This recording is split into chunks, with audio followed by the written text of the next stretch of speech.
ডিম ছুটে আসছে একের পর এক, চারদিক থেকে ভেসে আসছে চোর চোর স্লোগান।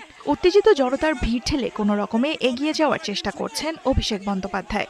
শনিবার সোনারপুরে অভিষেকের ওপর হামলা চালায় একদল দুর্বৃত্ত, যা এখন পশ্চিমবঙ্গের রাজনীতির সবচেয়ে আলোচিত বিষয়।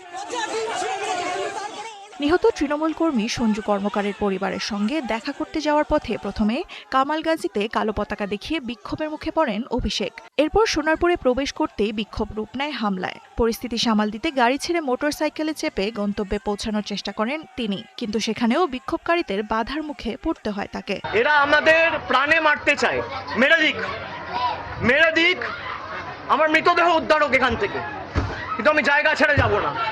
এখানে যারা প্রতিনিধিরা রয়েছে, আমি বলবো থানায় আবার ফোন করো, মেসেজ করো, ফোর্সের জন্য রিকোয়েস্ট করো। যদি না পাঠায় হোয়াটসঅ্যাপ পাঠিয়ে এটা অন রেকর্ড থাকুক, পুরো ঘটনার ভিডিওগ্রাফি রয়েছে। এদিকে শনিবার সকালে কলকাতার হরিশ মুখার্জি রোডে অভিষেক বন্দ্যোপাধ্যায়ের বাসভবনে পৌঁছায় সিআইডির একটি দল। অভিষেকের বাড়িকে অবৈধ বলে অভিযোগ করে আইনি নোটিশ দেয় কলকাতা মিউনিসিপ্যাল কর্পোরেশন।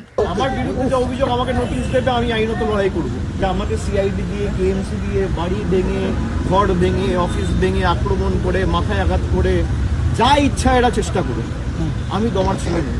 এর আগে গত 25 মে একই ঠিকানায় যায় কলকাতা পুলিশের একটি দল। মিউনিসিপ্যাল কর্পোরেশনের জারি করা নোটিশের পরিপ্রেক্ষিতে পুলিশ সেখানে উপস্থিত হয়েছিল বলে জানা গেছে। অভিষেকের বাসভবনে সিআইডির এই উপস্থিতি ঘিরে রাজনৈতিক মহলে নতুন করে আলোচনা শুরু হয়েছে। তবে অভিযানের সুনির্দিষ্ট কারণ সম্পর্কে এখনও আনুষ্ঠানিকভাবে কিছু জানানো হয়নি। দেওয়ান মুবাশশিরা হোসেন, ৭১।